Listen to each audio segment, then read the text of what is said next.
Sentar novamente, queridos.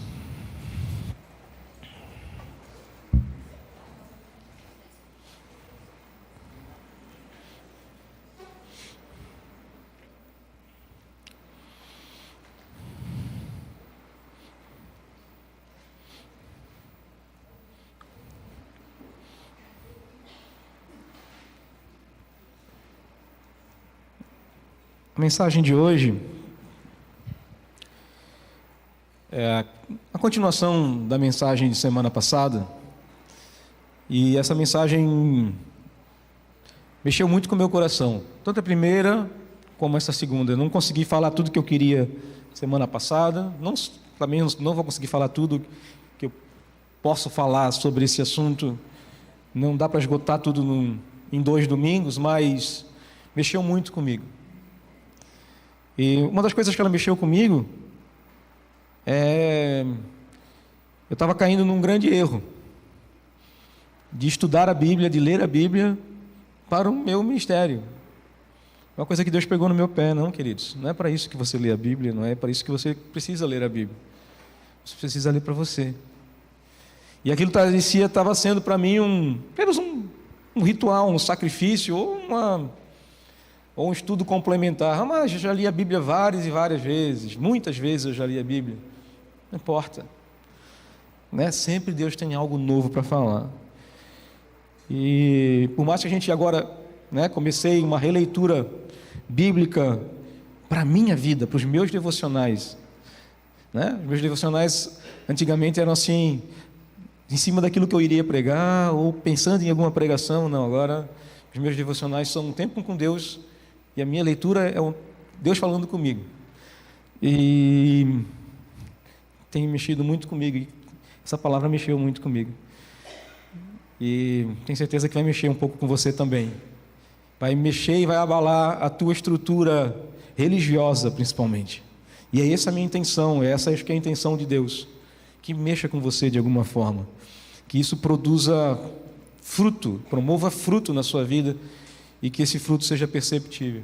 Semana passada eu fiz uma ligação e recebi um testemunho de um irmão. Semana passada ele me disse: pastor, eu tive a oportunidade de abençoar uma vida, assim como o Senhor, como o pastor ministrou para mim na semana passada, e eu lembrei da palavra quando me pediram ajuda. Uma pessoa ela precisava de cuidar de outra pessoa no hospital e não podia levar o seu filho. E ela precisou de ajuda porque ela não tem familiar aqui, ela precisou de alguém para cuidar dela. E eu entendi da palavra, né? Misericórdia, eu estou aqui para ser bênção na vida de alguém, e eu estou tendo a oportunidade de ser bênção na vida de alguém, e eu posso ser bênção. E essa pessoa, esses irmãos da igreja, essa família da igreja pôde cuidar de uma criança para que a sua mãe pudesse, né, ter os seus compromissos.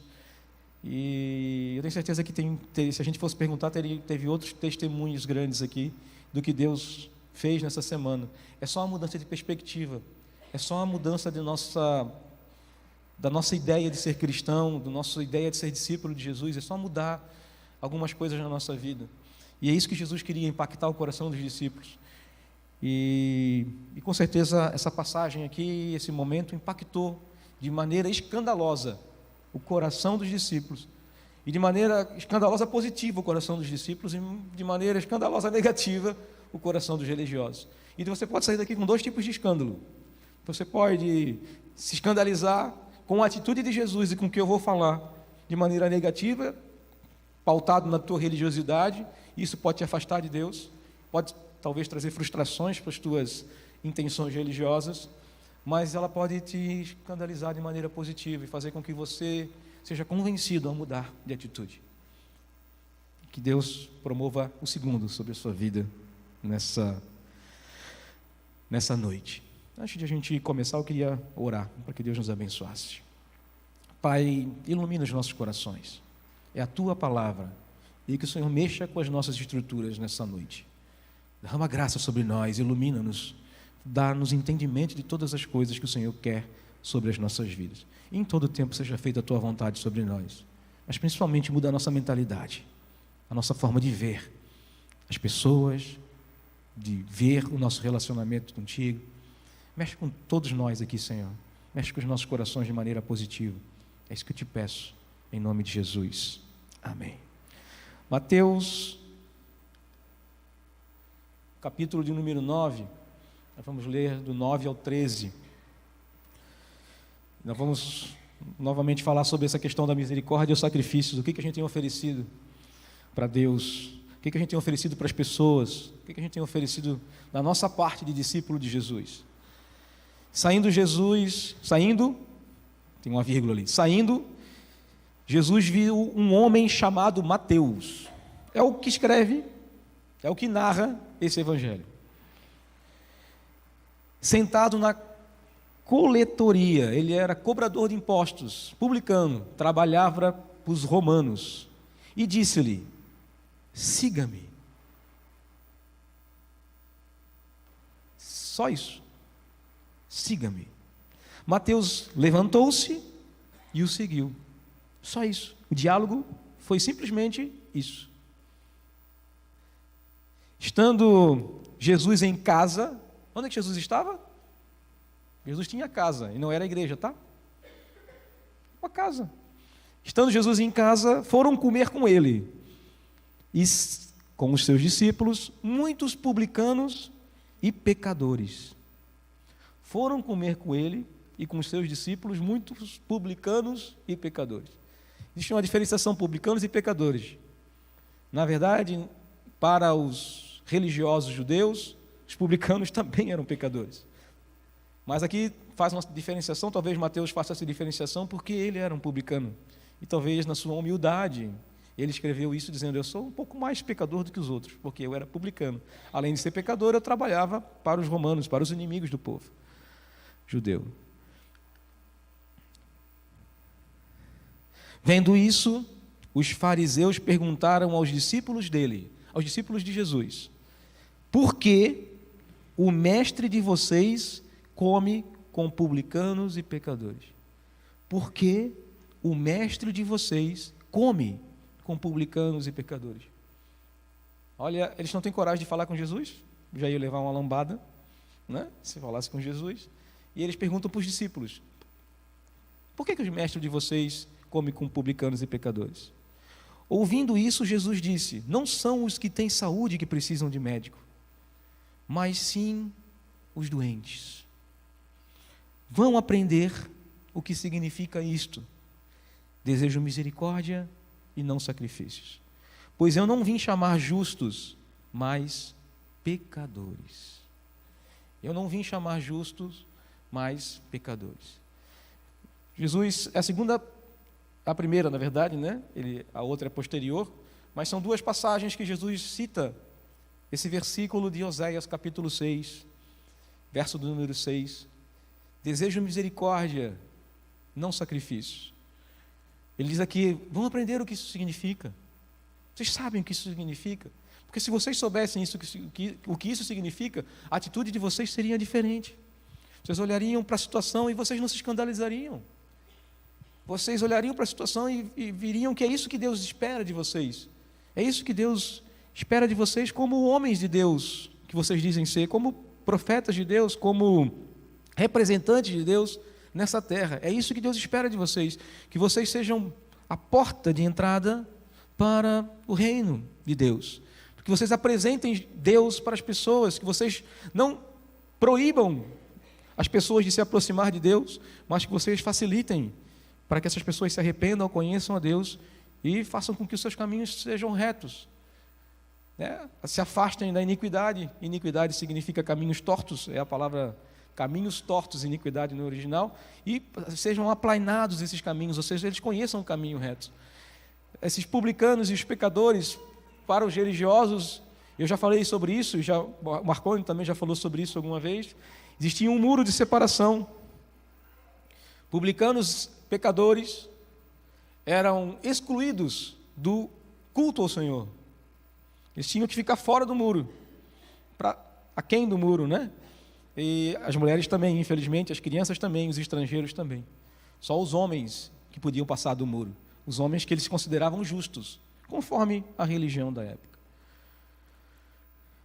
E essa aí é uma passagem da outra da outra ministração de semana passada, tirei uma parte de Mateus capítulo 11, se vocês soubessem o que significam estas palavras. Lá em Mateus 9, que nós lemos, ele disse, vamos aprender o que significam estas palavras. E aqui ele diz, se vocês soubessem, deu tempo, do 9 até o 11, eles não aprenderam. Aí depois ele fala de novo, vocês soubessem o que significam estas palavras, desejam misericórdia e não sacrifícios, não teriam condenado inocentes.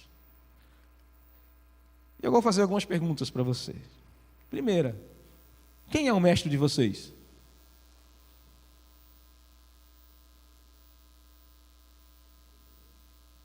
Quem? Você acabou de cantar aqui, lindo esse nome é, e eu vi vocês cantando de todo o coração, assim, a voz saía bem alto, assim, ó. O nome de meu rei. Esse é o mestre de vocês. Por que o rei de vocês come com pecadores?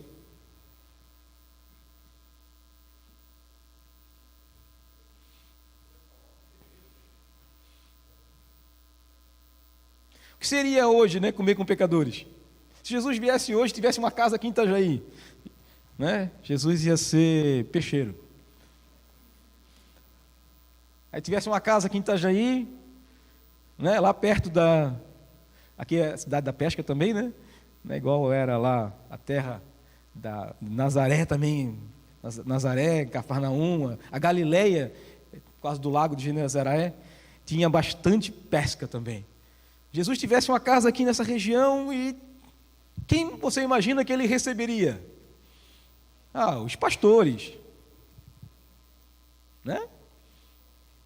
Receberia os políticos. Receberia quem? Nesse pecadores aí, eu acredito que tinha, talvez, algumas prostitutas, talvez. Será? Por causa do porto, nós também temos aqui algumas prostitutas. Na nossa cidade, infelizmente, também temos muitas prostitutas, né? Por causa do nosso porto, não é normal em cidades portuárias, infelizmente, né? Mas acontece. Será que seriam essas prostitutas que estariam com Jesus se ele tivesse uma casa aqui? Ou será que seriam pessoas da igreja? Pessoas que frequentam a PIB, por exemplo. Quem será que receberia? Quem será que Jesus teria recebido? Né? Será que seriam os fiscais da prefeitura, os cobradores de impostos, aquele que ninguém gosta? Os fiscais que ficam fiscalizando a tua obra, quando tu vai fazer uma obra lá na tua casa, tem alguém lá para fiscalizar e dizer assim, está errado, tem que fazer desse jeito. Né? As obras da prefeitura, as praças, as ruas estão tudo estragadas, mas a tua casa eles vão lá fiscalizar. Né? Mas é assim que acontece. Será que eles receberiam essas pessoas que ninguém gosta? Sim, é uma pergunta. Por que Jesus convidava pecadores para segui-lo? Jesus convidou Mateus, é o mesmo Levi do Evangelho de Marcos. Mateus, ele convidou ele para segui-lo. E ele não fez assim, Mateus, é o seguinte, vamos conversar aqui. Para você vir para a igreja, primeiro você vai ter que largar isso aí que está fazendo. Eu sei que é da onde você tira o seu trabalho, da onde você tira o seu lucro, mas isso aí está errado. Você está cobrando impostos para o inimigo, para Roma. Então, fazer o seguinte, tu larga tudo e depois tu vem para a igreja. Não, Jesus chegou para ele e falou assim, segue-me. Uma simples palavra, obrigado. Uma simples palavra, segue-me. A Bíblia fala que Mateus largou tudo que tinha e foi. Segui Jesus. Por que Jesus convidava pecadores para segui-lo? Ele não só convidava os pecadores, ele convidava todos, né? Convidou outras pessoas, mas apenas, talvez somente os pecadores recebiam esse convite com prazer e dizendo assim, é uma oportunidade para eu deixar a minha vida, me arrepender e viver uma nova vida. Então eu vou seguir esse cara. Agora eu queria fazer outras 3 perguntas para vocês. O que são os justos de hoje? Quem que o sistema religioso evangélico considera justo? Porque aqui existia um sistema religioso. Existiam, vamos dizer assim, não é essa a palavra correta, eram seitas ou tipos ou formas teológicas de ver, interpretar a Torá, a Tanar. Mas existiam pelo menos 6 ou 7 tipos de, como vocês dizem, denominações naquela época. Os fariseus eram apenas uma delas, saduceus, essênios e tantas outras. E eles tinham um sistema religioso praticamente parecido, eles tinham algumas divergências, como nós temos nas nossas denominações, tem algumas divergências teológicas, mas era mais ou menos parecido. Existia um sistema religioso que indicava, pela interpretação deles, quem eram os justos. Quem eram os justos para eles? Pessoas que estavam andando de acordo com as regras. A ideia de justiça, a palavra justiça, pasmem, a palavra justiça no original, no hebraico, tzedaká, ela é muito parecida, na verdade, ela é a base também da palavra caridade. Então, na verdade, justiça, e você vai ver isso várias vezes na Bíblia, principalmente os profetas falando, justiça é fazer o bem para o próximo. Justiça é uma mistura de igualdade, não tornar todas as pessoas iguais, mas fazer com que todas as pessoas tenham iguais oportunidades, ou oferecer para as pessoas as mesmas coisas, dar igualdade e equidade, fazer com que elas estejam capacitadas com a mesma capacidade, de alguma forma, para alcançar os objetivos. Então, é uma mistura das duas coisas. A gente via justiça, por exemplo, a gente vê essa ideia de justiça quando a igreja, não a primeira igreja batista, mas a igreja primitiva, a Bíblia fala assim que eles não tinham necessidade de nada, tinham tudo em comum e não tinham necessidade de nada. É uma ideia de justiça.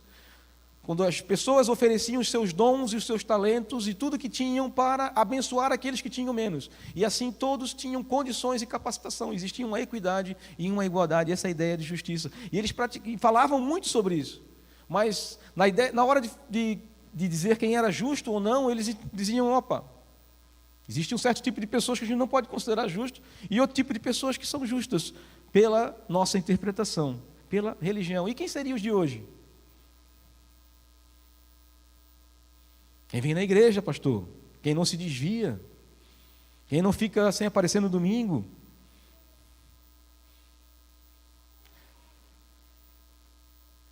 Até que me prove ao contrário, né? Imagina um discípulo do Senhor Jesus aqui na igreja, conversando na rua, não precisa nem estar jantando na sua casa, nem recebendo na sua casa, conversando aqui na rua com uma pessoa de índole meio não cristã, para dizer uma palavra mais correta. Aí vai ter alguns que vão dizer assim, menina, isso não é de Deus. Temos que orar pelo nosso irmão, que está se desviando. Quem são os inocentes que a religião tem matado, frustrado, destruído seus sonhos, seus projetos, afastado essas pessoas de Jesus? Quem são os inocentes? Os inocentes que Jesus está querendo dizer, lá em Mateus capítulo 11, podemos dizer os profetas, podemos dizer de Abel, podemos dizer o próprio João Batista. Pessoas que aparentemente não tinham falhas gigantescas para serem oferecidos, né? Ou mortos, ou sacrificados, se nós pudermos usar qualquer palavra em comparação com o título dessa mensagem. Mas eles foram condenados e julgados simplesmente porque eles não estavam de acordo com o sistema religioso, eles batiam contra o sistema religioso da época. Isaías foi morto por causa disso, Zacarias e também nosso João Batista. E tantos outros. E Jesus fala assim, se vocês soubessem essas palavras, desejo misericórdia e não sacrifício, vocês não teriam condenado inocentes. Quem são esses inocentes que nós temos condenado? Quem são essas pessoas que nós condenamos hoje? Que a religião condena. E que, condenando essas pessoas, afasta elas de Jesus. Quem são os pecadores de hoje?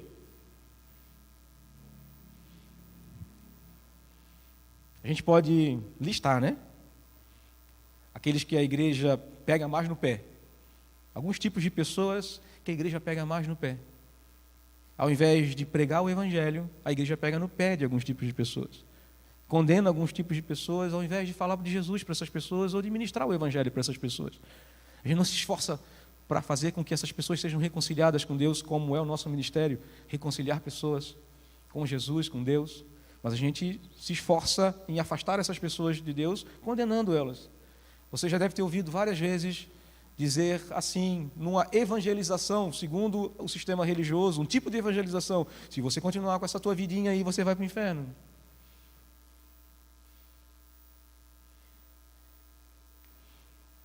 A pessoa não sabe, ela sabe da sua vida, ela sabe muitas vezes que está errada, mas ela ainda não conhece Jesus, muito menos o inferno.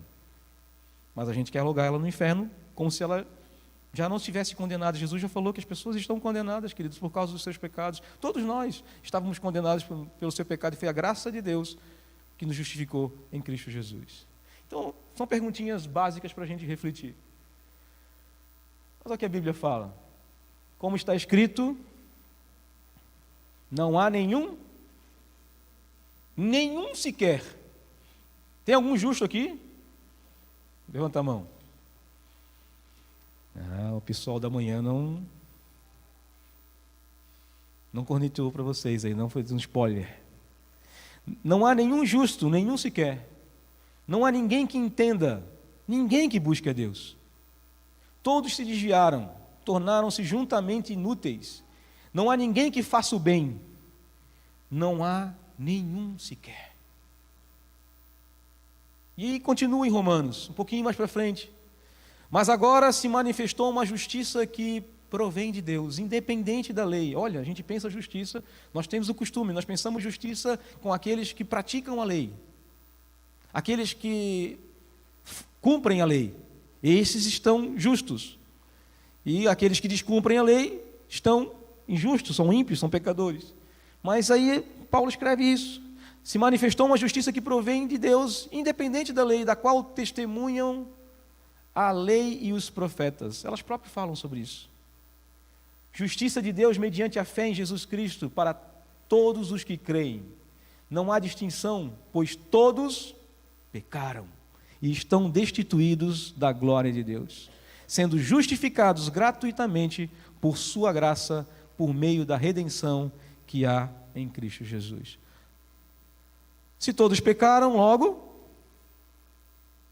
segundo os textos que a gente leu, todos estão debaixo de condenação. Não faz diferença quem pecou mais ou menos. Por que condenar quem achamos que pecou mais do que nós? É normal, né?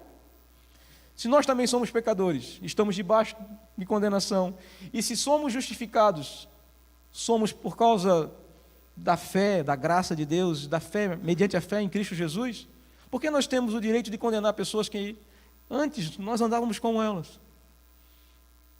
O próprio Jesus, a Bíblia fala que ele fala para os discípulos: eu não vim para condenar, eu vim para salvar. Jesus em nenhum momento traz algo a mais sobre a vida de pessoas, um peso a mais sobre a vida das pessoas, mas ele simplesmente veio preocupado, em misericórdia do coração, com compaixão no coração, para salvar aquelas pessoas, para fazer com que aquelas pessoas, como disse o Jean, dar a oportunidade para aquelas pessoas, não apenas livrar elas da condenação, mas dar a elas a oportunidade de viver uma nova vida nele. E por que a gente condena? Por que a religião tem o costume de condenar pessoas que, segundo a Bíblia, já estão condenadas? Por que a gente força um pouquinho mais? Por que a gente diz que aquele tipo de pessoa vai... e como diz, é polêmico, né? Não concordo com tudo que estão fazendo com a igreja que fez isso, um pastor de fora, mas ele chegou lá e disse assim: esse tipo de pessoa tem um lugar separado no inferno, esse tipo de pessoa tem um fogo mais quente lá no inferno, mais ou menos assim ele quis dizer. Quem viu essa pregação e sabe do buchicho, sabe o que eu estou falando. Tem um pastor americano num congresso de jovens de uma igreja, de uma denominação, e começou a falar isso, querendo dizer para os jovens: vocês não se metam com essas coisas. E é normal da religião fazer isso, querer travar a vida das pessoas dizendo: você não faz isso, porque se você fizer isso, você está errado. Se você fizer aquilo, você está errado. Enquanto é muito mais fácil a gente dizer: olha, querido, vamos andar com Jesus. Porque o Espírito Santo, nós queremos fazer uma obra que só o Espírito Santo tem capacidade de fazer. A religião, ela muitas vezes obriga as pessoas a viver de fantasias, viver de máscaras, de hipocrisia. Elas vestem uma veste de santidade, ou fazem as pessoas vestir uma veste de santidade, mas não permite uma transformação de dentro para fora, não deixa que o Espírito Santo faça a sua obra. E queremos que as pessoas andem bonitinhas, andando daquele jeito, bonitinho. E a gente faz isso com as pessoas. Mas o certo seria, vamos seguir Jesus, vamos caminhar após o Mestre, e deixa Ele fazer a obra, porque é Ele que faz. É andando com Jesus que a gente vai percebendo, crescendo nesse relacionamento com Jesus, que a gente vai percebendo e vai sendo transformada a nossa vida. Quanto mais você anda com Jesus, mais a sua vida se parece com a dele. É igual um casal que anda junto muito tempo. Eu tenho essas coisas comigo assim, né? Eu sou muito observador. E às vezes eu observo casais que andam juntos há muito tempo, e a gente muitas vezes tem relacionamento com essas pessoas, e a gente olha assim e observa, eles fazem tudo igual. Parecem que são irmãos. Não parece que são um casal. Já tiveram essa observação? Já fizeram essa observação com casais assim que estão casados há muito tempo? Eles fazem tudo igual, os mesmos costumes, as mesmas coisas, os mesmos gostos. Claro que isso foi construído durante o tempo, mas de tanto andar juntos, eles acabam se parecendo. E a gente é a mesma coisa, queridos. Quanto mais você anda com Jesus, quanto mais você deixa Ele andar com você, ou fazer transformação, ou ter relacionamento com Ele, mais a sua vida vai se parecer com a dele. Ele não vai mudar a dele por causa de você, porque Ele é imutável. Mas você vai mudar se você começar a andar com Ele. E nós precisamos dessa mudança e dessa transformação nas nossas vidas. Todos são carentes da misericórdia de Deus. Eu, você e todos aqueles que o sistema religioso coloca também como pecadores. Todos nós, de igual modo, somos carentes da misericórdia de Deus. Manifestada num único sacrifício. Válido. A cruz. Jesus já pagou todo o preço. Mas a gente ainda quer sacrificar. Porque a nossa necessidade religiosa é sacrificar. Então eu vou lá nas 70 semanas de culto de libertação. Eu cresci um pouquinho em 70 semanas, acho que ninguém faz isso, né? 70 semanas é mais do que um ano, né? 7 semanas, então vamos melhorar. Eu vou lá porque eu quero ver a minha vida transformada, querido. Anda com Jesus. Porque você vai fazer essas 7 semanas, e se você não permitir que Jesus faça alguma coisa na sua vida, você vai continuar igualzinho. Você não vai mudar em nada. Talvez você vai aprender a vestir uma veste nova, que faça de vez em quando, assim, pelo menos por um certo tempo, você se parecer que mudou. Na verdade, nós estamos buscando uma justiça e uma justificação que já foi feita na cruz. É simplesmente a gente andar com Jesus, receber essa justiça e essa justificação de Deus, e se permitir ser transformado por Ele. Mas a gente não quer. A gente quer fazer sacrifícios porque faz parte da nossa humanidade querer merecer aquilo que a gente pode conquistar. Então a gente quer fazer isso. A gente sente necessidade. A palavra sacrifício, eu expliquei semana passada, é oferta. Essa palavra bem traduzida para a nossa linguagem é oferta. É ofertar. Mas a ideia tem 2 tipos de oferta no hebraico. Uma que você conhece, korban, que é uma oferta de qualquer coisa, menos coisas sacrificiais, menos coisas para morrer, menos animais que morrem, por exemplo, assim. Qualquer outro tipo de oferta sem ser um sacrifício, um holocausto, era conhecido como korban. E a gente faz isso, olha a hipocrisia, que Jesus também fala isso em Mateus capítulo 15, a hipocrisia que esses homens tinham. Existia um mandamento: honrarás o teu pai e a tua mãe. E a interpretação desse mandamento era que o cuidado dos filhos para com os pais fosse na sua velhice também. A honra era na sua velhice. Então, tinha que gastar dinheiro, bens, na vida dos pais, para abençoá-los. E os fariseus criaram uma interpretação da lei, dizendo assim: se você pegar esse dinheiro que você gastaria com seus pais, você desse de oferta na igreja, no templo, né? Você está liberado da honra. Você não está desonrando. E Jesus pega no pé deles, falando: vocês fazem isso motivado pelo corban. Corban é outra palavra para sacrifício, mas a palavra do texto de Oséias está dizendo zavar, que significa um outro tipo de oferta, mas é uma oferta que morto, uma oferta que traz morte, abater alguma coisa. E a gente muitas vezes sacrifica dessa forma, a gente perde coisas na nossa vida, oferecendo coisas na nossa vida que Deus nunca pediu. E essas coisas na nossa vida muitas vezes nos fazem falta, ou fazem falta para a nossa casa, fazem falta para a nossa família, tiram alguma coisa de nós para oferecer para Deus ou para a religião algo que Deus nunca pediu. Quanto que Deus quer das nossas vidas é um coração verdadeiramente voltado para Ele, obediente e permissivo, que Ele faça a transformação em cada um de nós. Tudo que Ele pede para a gente é o que Ele pediu para Mateus. Ele não pediu nenhuma oferta para Mateus. A gente não vê isso. Mateus, daí tudo que tu coletou aí para Roma, tu dá para nós aqui, para financiar a nossa obra missionária. Não, ele não fez isso. Ele simplesmente disse para Mateus: vem e segue-me. E o que ele está falando para a gente é: vem e segue-me, aprendei de mim, anda comigo, e você vai verdadeiramente ser transformado e vai viver de acordo com o que eu estou ensinando.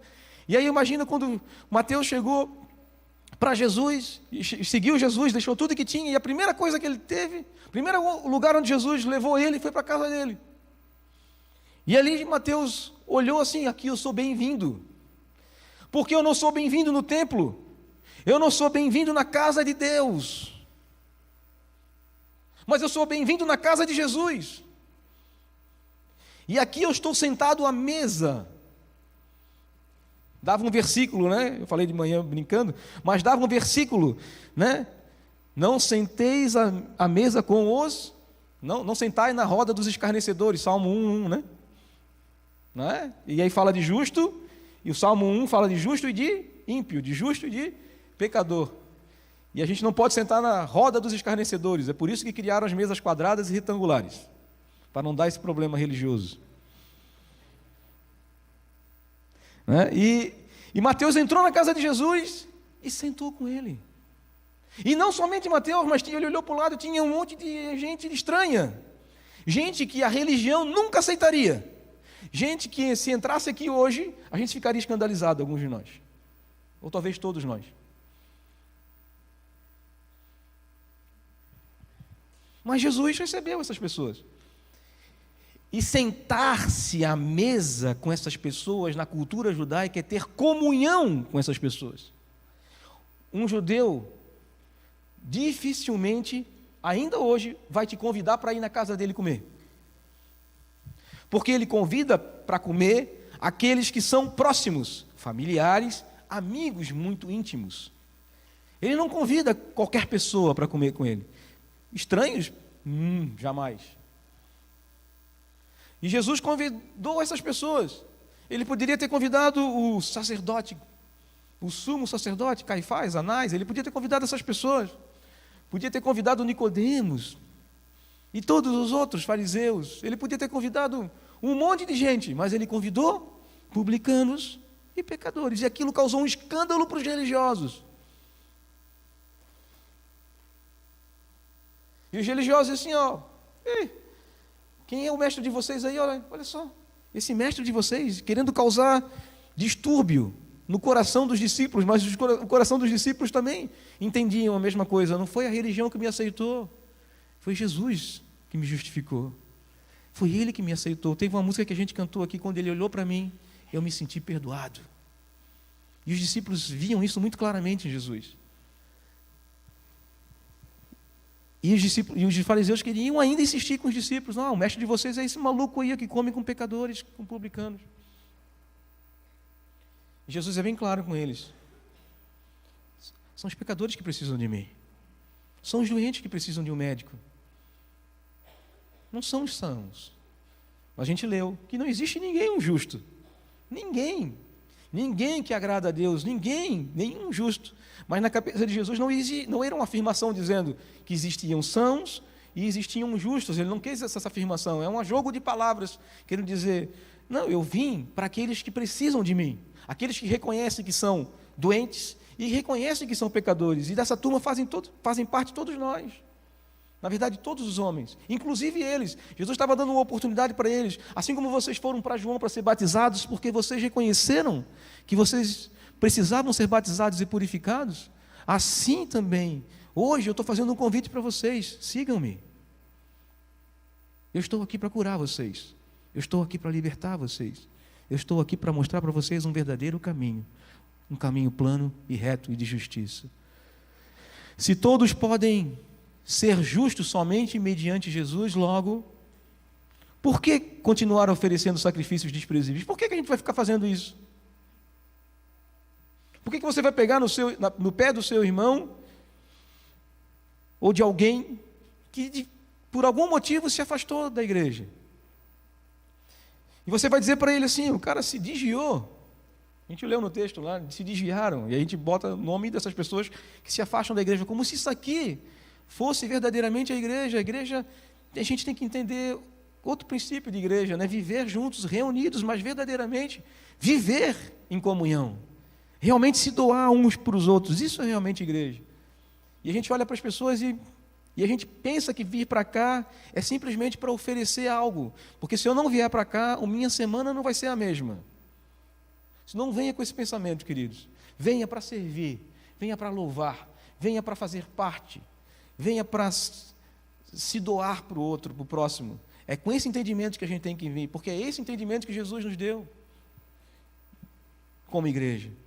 Se a gente vem aqui simplesmente para oferecer o nosso sacrifício, para de alguma forma ser abençoado durante a semana, você ainda não entendeu o que é cristianismo, você ainda não entendeu o que é o evangelho.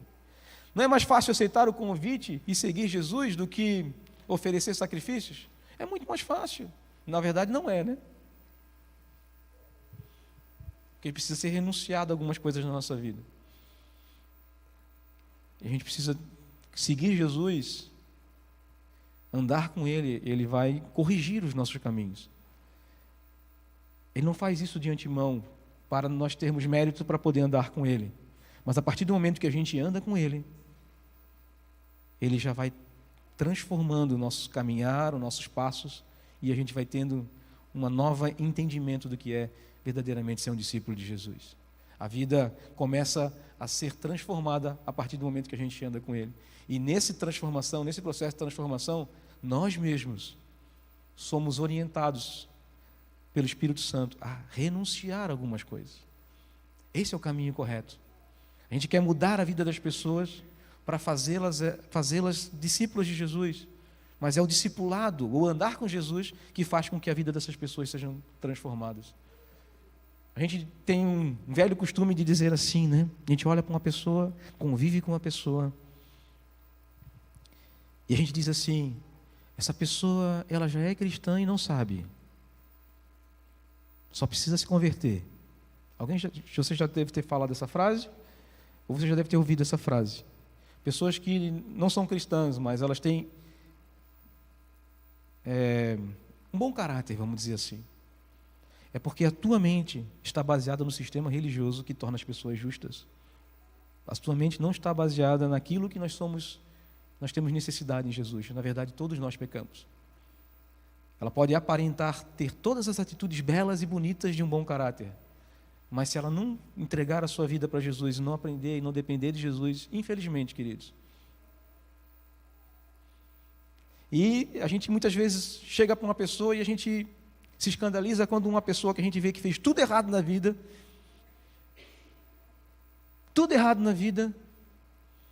chega e começa a vir para a igreja. E a gente fica sempre com aquele pé atrás. Ih, será? Antes de... Melhor a gente ter um pé atrás com essa pessoa. Não sei se ela realmente se converteu. Será que ela vai continuar aprontando? Não vai durar muito tempo. Algumas pessoas falam assim: não vai durar muito tempo esse cristianismo dela aí. Do um mês, tem gente que faz aposta ainda. Do um mês para essa pessoa desistir. Sabe por quê? Novamente a gente está pautado em sistema religioso. Porque se a gente verdadeiramente conhecesse o Jesus que transformou e pode transformar a vida de qualquer um, como Ele fez com Mateus, como Ele fez com todos os discípulos e continua fazendo nas nossas vidas até hoje, poderia ser a pior tipo de pessoa possível. Se Jesus chamou, se Jesus ouviu, né, essa resposta positiva da vida da pessoa, não existe impossíveis para Deus. Não há ninguém nesse mundo que seja impossível Jesus transformar o coração.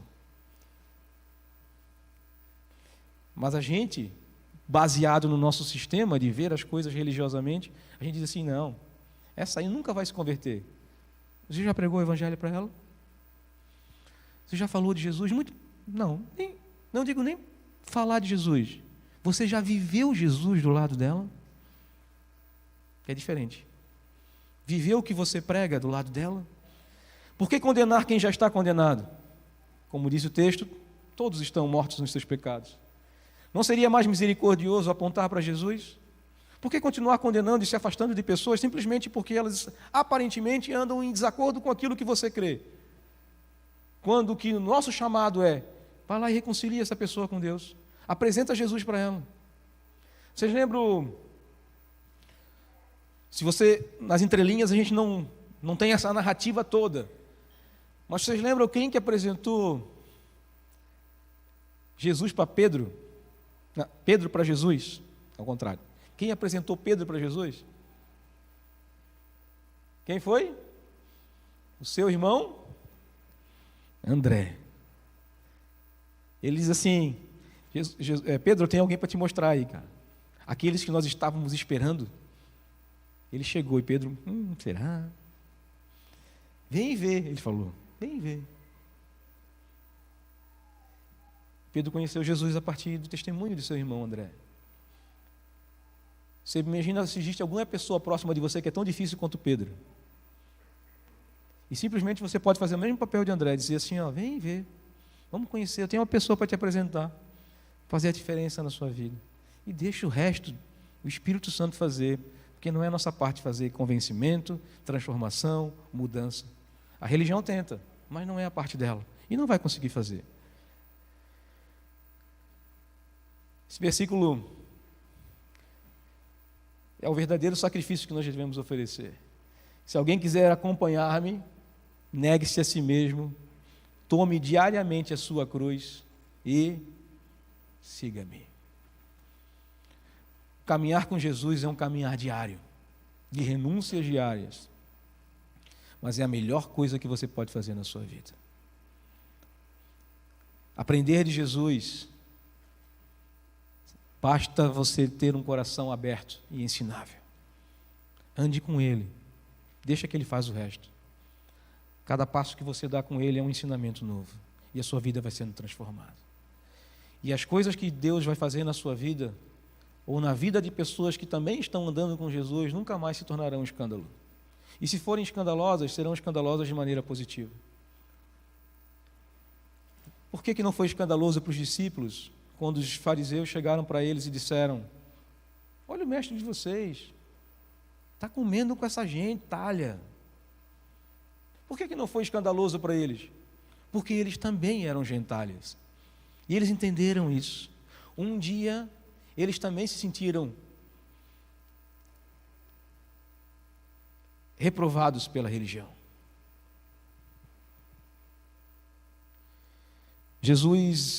Tem uma parte que Jesus diz assim para eles, não foram vocês que me escolheram, mas eu escolhi a vós. A cultura hebraica, quando o menino chegava a 13 anos de idade,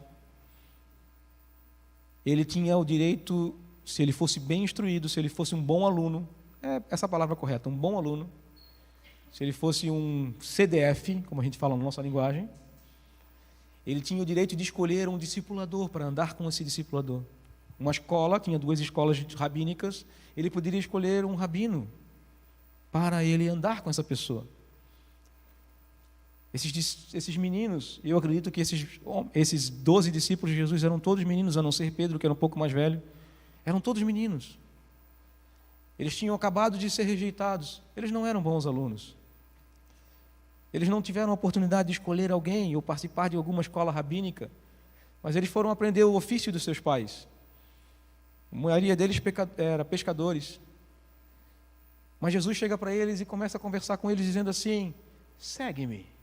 Vem você aqui, segue-me. E você? Segue-me. E eles começaram a andar com Jesus e começaram a ver Jesus ser um tipo de mestre diferente, que amava as pessoas, que tinha compaixão das pessoas e que andava com os excluídos da religião. Pessoas que eram rejeitadas, e Jesus daqui a pouco está conversando com uma mulher samaritana, e daqui a pouco Jesus está curando uma mulher cananeia, e daqui a pouco Jesus está curando o servo de um centurião, e daqui a pouco Jesus está mandando um publicano descer da árvore. Desce da árvore aí, rapaz, que está fazendo aqui aí em cima. Eu vou comer na tua casa hoje. E daqui a pouco Jesus está fazendo coisas escandalosas para a religião. E eles, certo, no começo não entendiam nada, talvez depois eles olharam para si próprios e disseram assim, mas ele chamou a gente também. E a gente não era merecedor, a gente era indigno. E todos nós somos. Mas Jesus não fazia essa acepção de ninguém. E a ideia de justiça é não fazer acepção. Você abençoar alguém, você honrar alguém, você não faz acepção. Tem essa ideia de honrar, e às vezes as pessoas tentam isso comigo, e eu realmente já aprendi a lidar com isso muito bem, mas assim, eu não preciso ser mais honrado do que qualquer pessoa que está sentada aí, ou qualquer visitante que chegou hoje. Ela tem que ser tão honrada quanto eu sou igual a vocês, eu sou indigno como vocês, e se estou aqui é pela graça de Deus e misericórdia dele, e foi Ele que me justificou.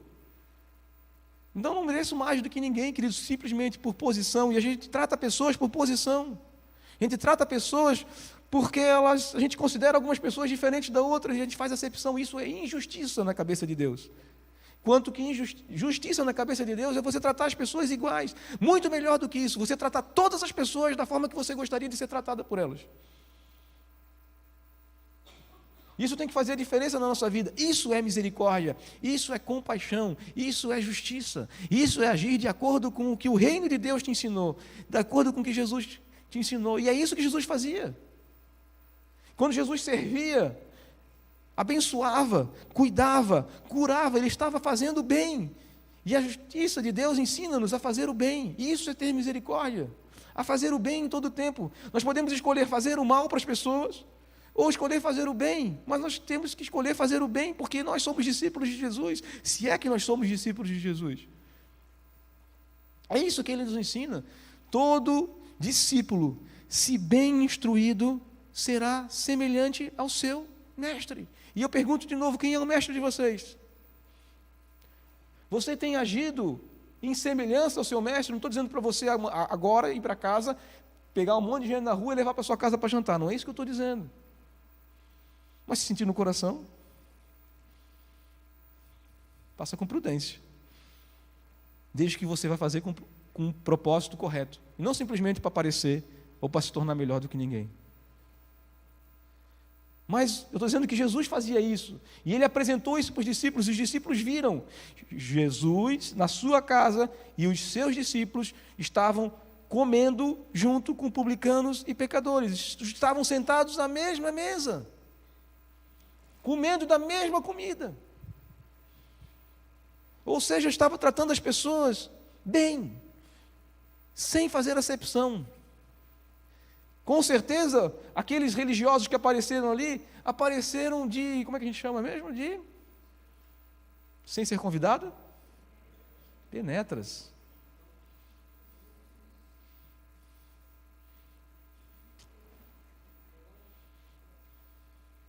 Mas Jesus mandou eles embora? Não.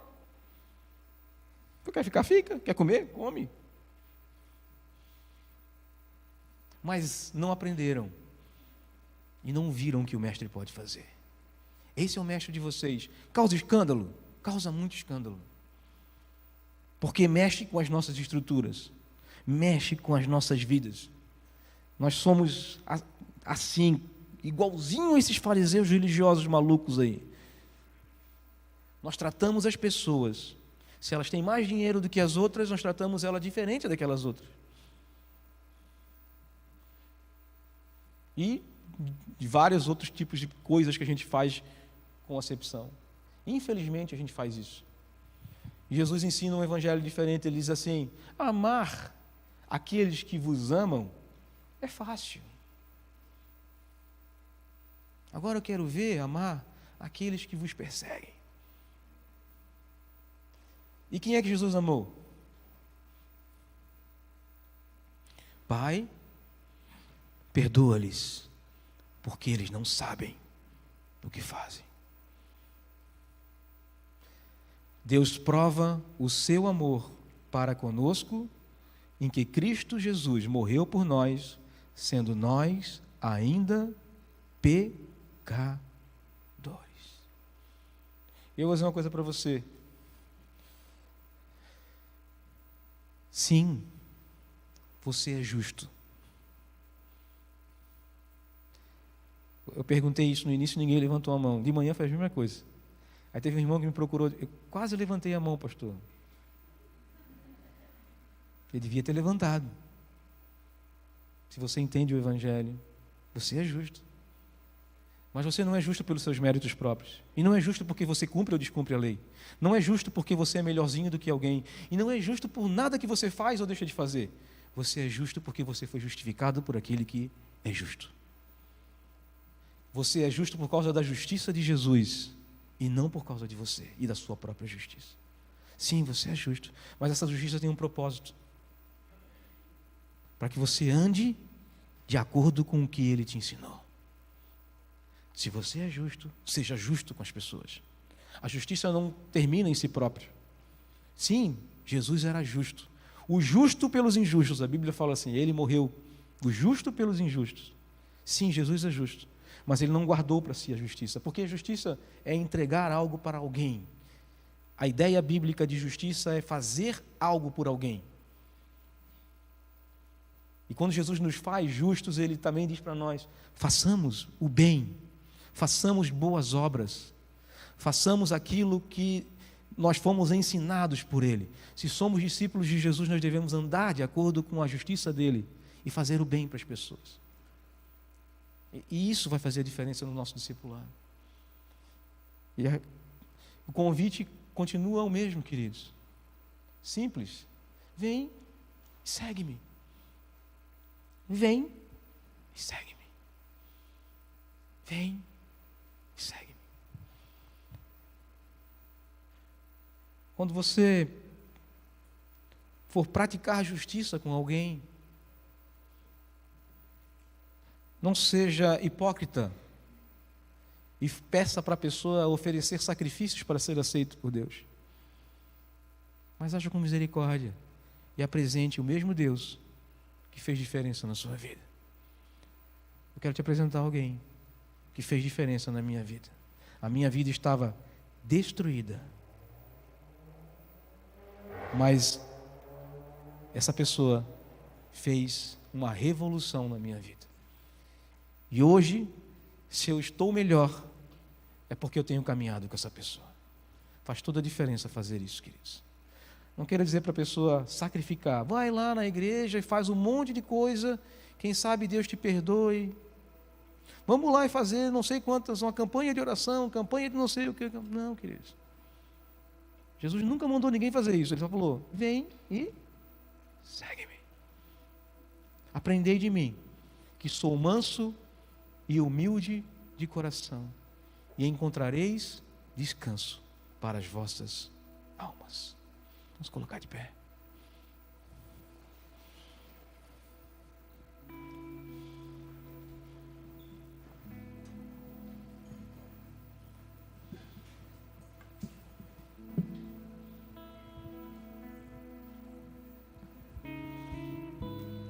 Faça dessa canção a sua oração.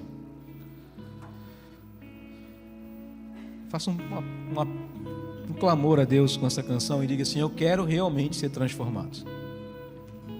Eu quero realmente aprender de Ti. Eu não quero sair desse lugar a mesma pessoa que eu entrei. Eu quero verdadeiramente Te seguir, Jesus. Ser parecido contigo. Ter o mesmo coração que você tem. Use essa canção para fazer a sua oração.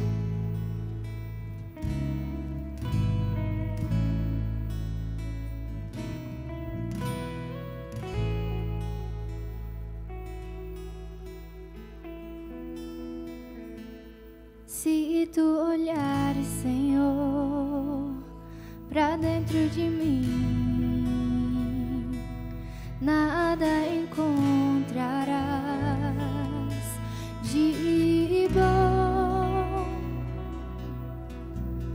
Mas um desejo eu tenho de ser transformado. Preciso tanto do seu perdão. Dá-me um novo coração.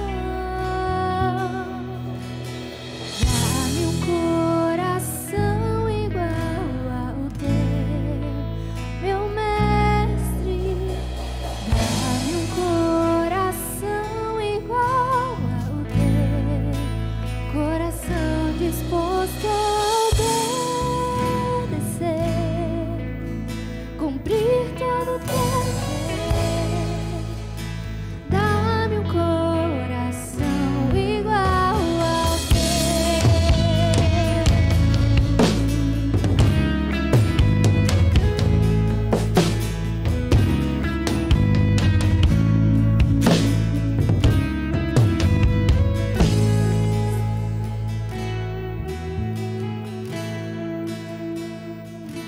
Se tu olhares, Senhor, pra dentro de mim, nada encontrarás de bom. Mas um desejo eu tenho de ser transformado.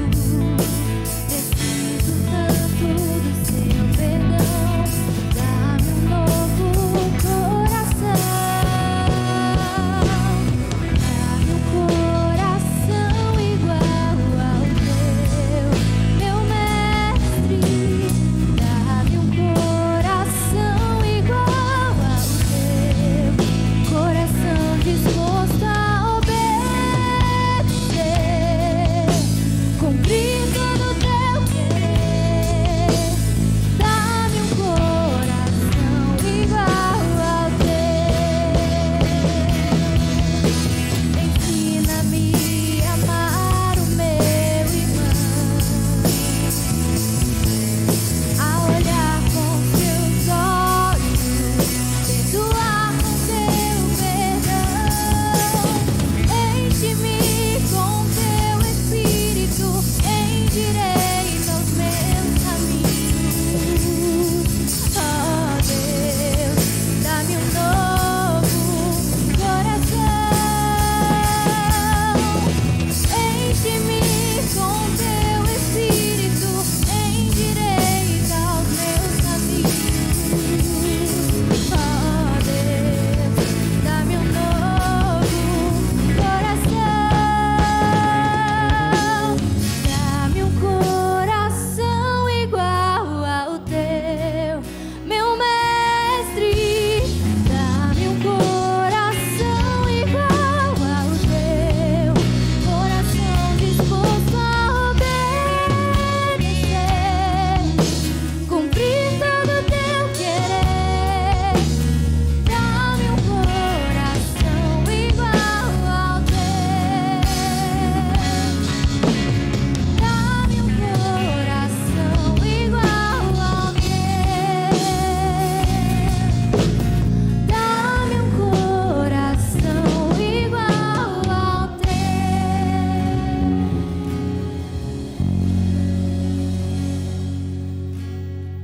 Jesus,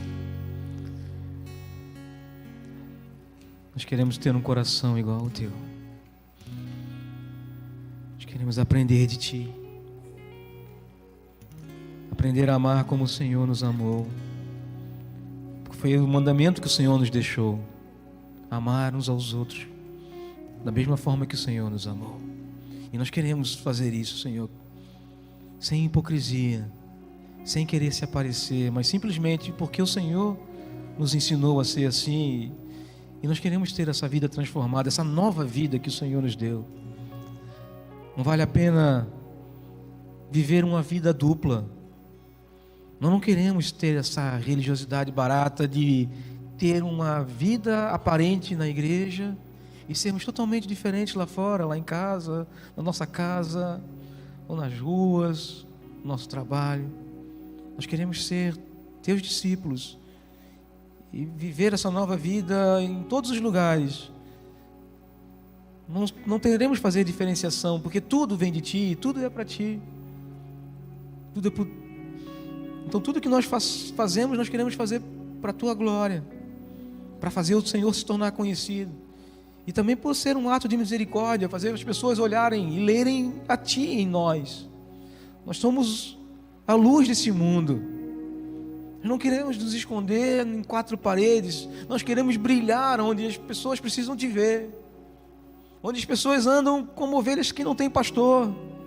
Nós queremos olhar para essas pessoas com a mesma compaixão que o Senhor olhou para nós, sabendo que existe um caminho, existe uma forma da vida dessas pessoas ser transformada.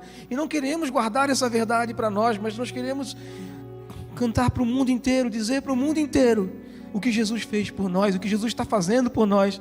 Nós queremos fazer com que isso aconteça lá fora, por misericórdia, por graça, por justiça. Nós não queremos fazer acepção de pessoas e escolher quem é merecedor, quem é digno, porque não há um digno sequer. Todos pecaram, e igualmente a nós, mas a graça do Senhor nos alcançou e nos justificou. E hoje nós somos justos, não é por causa de mérito próprio, ou porque cumpríamos a lei, porque nós não cumpríamos, e ainda não conseguimos cumprir. Ainda existem muitas falhas em nós, mas o Senhor nos justifica, nos purifica, nos lava, faz remissão das nossas vidas, dos nossos pecados, nos restaura, nos chama de para perto. Quando nós muitas vezes queremos ficar longe, o Senhor ainda continua nos chamando para perto, com um simples convite: vem e segue-me, aprende de mim. E nós queremos aprender contigo, Senhor.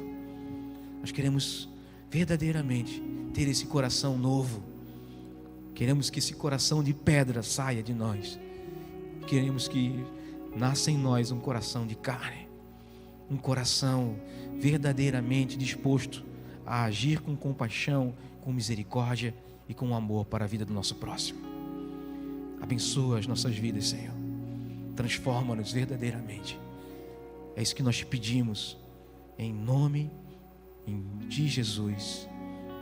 Amém e amém. E um aplauso ao Senhor.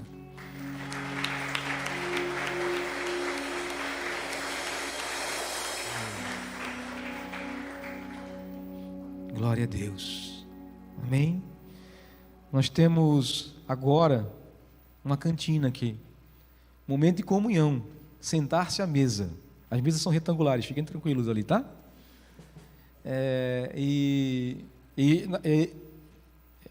Essa nossa cantina é para abençoar a nossa congregação lá na Pedra de Amolar.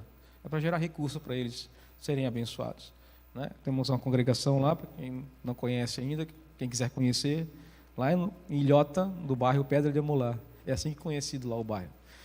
E eles estão aqui para nos abençoar com a cantina. E vai gerar recursos para poder abençoar a vida deles, tá bom? Então você é nosso convidado, está ali junto com a gente e abençoar a vida deles também. E aí nós podemos abençoar uns aos outros, ter relacionamento, ter comunhão, agora só com justos.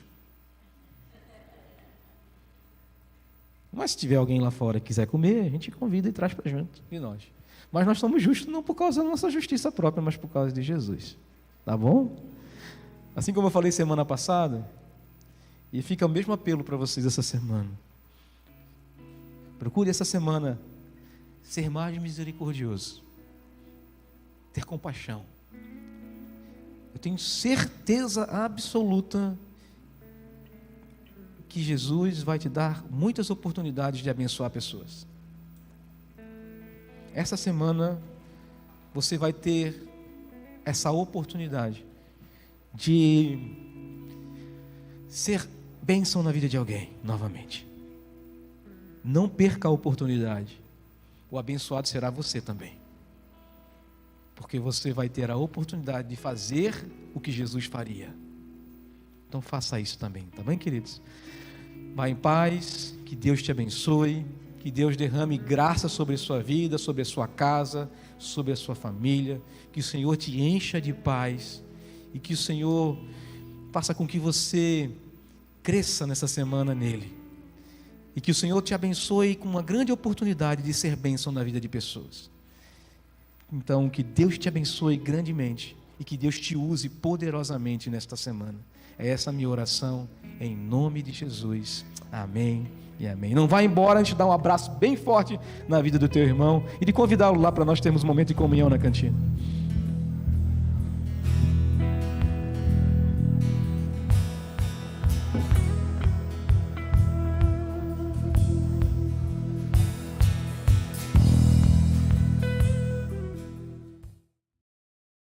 Amém e amém. Não vá embora antes de dar um abraço bem forte na vida do teu irmão e de convidá-lo lá para nós termos um momento de comunhão na cantina.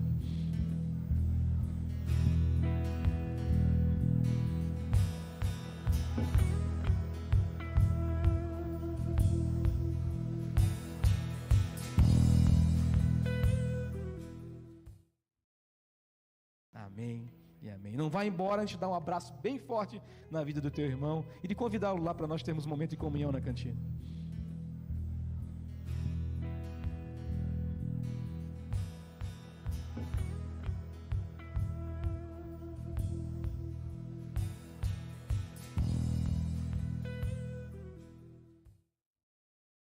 Amém e amém. Não vá embora antes de dar um abraço bem forte na vida do teu irmão e de convidá-lo lá para nós termos um momento de comunhão na cantina.